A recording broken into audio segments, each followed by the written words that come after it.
السلام عليكم ورحمة الله وبركاته. قوموا بينا يا ستة مصر، ثورة ثورة حتى النصر. هنعمل ثورة خرافية، ثورة إبداعية، ثورة إنتاجية. احنا هنكون مختلفين عن كل الثورات. النهاردة هنعمل ثورة زراعية. الأسعار في ظل غلو الأسعار وانفجار الأسعار وغلو الذهب وغلو كل حاجة. الطماطم ب15 والبطاطس ب20. نزرع كل حاجة. احنا هنعمل ثورة زراعية فوق بيوتنا ونزرع كل حاجة. يلا بينا ايدينا في ايدين بعض ونزرع كل حاجة يا جماعة. طالما عندك الشمس وعندك الإضاءة فوق السطوح، ازرعوا كل حاجة وازرعوا كل احتياجاتكم. خليها ثورة زراعية في البلد. خلينا نعمل بقى، نبقى ايه من الدول فعلا. الفيديو ده انا كنت عامله لكم السنه اللي فاتت على القناه بتاعتي. والله العظيم من كتر ما هو نجح معايا انا قررت ان انا ازرع كميه مهوله من عليكم. وتعامل بسرعه. والسباده خطيه. اول ما حطينا ماده كبر. اول الماده دي خليناه اكبر. النهارده نزرع ايه؟ ازرع بس كده هنزرع ايه؟ بصل. لا، مش هنزرع بصل، هنزرع بطاطس. البطاطس دي يعني يقطعوها نصين ويحطوها تحت البطاطس والتانية. بص البطاطس التانية عاملة زرعة اهي. البطاطس دي يحطوها في مكان جنبي. بس عشان خاطر البطاطس. البطاطس دي معمولة من كمية ذرة. والله انت جميل. طب يلا امسك لي الموبايل يا قمري. وانت قول كده. انت قول السلام عليكم. لما السلام عليكم ورحمة الله وبركاته. نعملها كده ونجيب البطاطساية دي اللي فيها الزرع كده ونعملها كده. لا، يقول السلام عليكم ورحمة الله. اهي ونزرعها فين؟ ما يقول السلام عليكم ورحمة الله. احنا كده يعمل كده. هاي احنا كده بنزرع البطاطس، نفحت لها كده اها زي ما انتوا شايفين كده، ونيجي حاطينها كده ونيجي عاملينها كده، نجرد من عليها الطريقة دي. حطوها، جيبوا حط التاني، ولع التاني هنا. التواب ده كمية البصل. معلش يا جماعة، دودي ده عنده 5 سنين وعاوز يبقى يوتيوبر، فداخل في الموضوع كده بالعافية وعاوز يقدم ويعمل تكنيك، فاستحملوه معلش.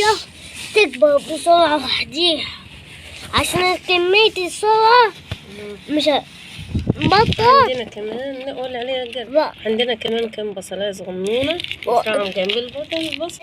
لما تحطيها في الجردل هتاخد فترة عقبال ما تربي جدر ويطلع لها جدر من تحت وجذور. فلما تطلع ان شاء الله اعمل لكم فيديو مخصوص اوريكم النبته بتاعه البطاطس. انا كنت زرعاها قبل كده وكانت ناجحه جدا، بس قلت لكم اهم حاجه انك انت ايه، معلش الفيديو هو دودي اللي دودي المصورات النهارده، فعمال يودي ويجيب في الموبايل، فمعلش حيرني يعني.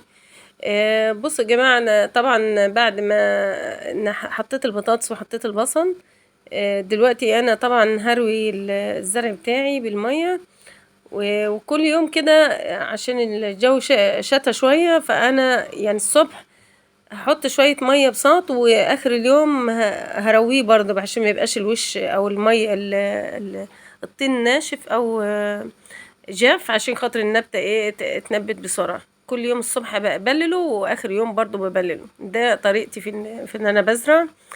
ممكن تغطيها برضو بكيسه او حاجه زي كده عشان تنبت معاكي بسرعه، بس في خلي بالك الكيسه دي يعني يا ريت ممكن تغطيها بقماشه افضل يا جماعه، قماشه تكون قطنيه افضل، لان الكيس بيعمل عطن في الجردل.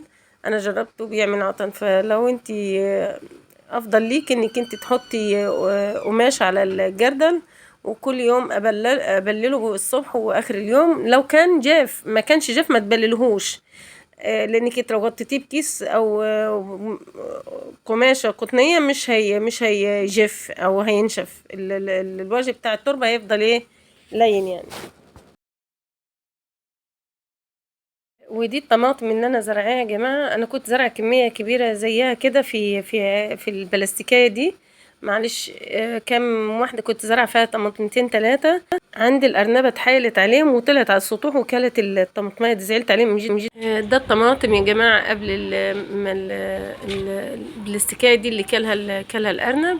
لكن أنا زرعت كمية تانية حوالي 6 جرادل تاني، هوريهولكم بس يكبروا شوية وهوريهولكم ان شاء الله. زراعة الطماطم من انجح الزراعات. وده البتنجان، شايفين البتنجان يعني بيبقى عندي والله انا ناجح عندي في الشتاء اكتر من الصيف. معرفش ليه الصيف كان البتنجان عامل من كتير خالص، والمن يعني ضايقني خالص فيه. كان الورق كله متغطي بالمن والحشرة بيضة من ابيض كده، فمعرفتش اتخلص منه خالص. لكن بعد ما دخلنا فصل الشتاء البتنجان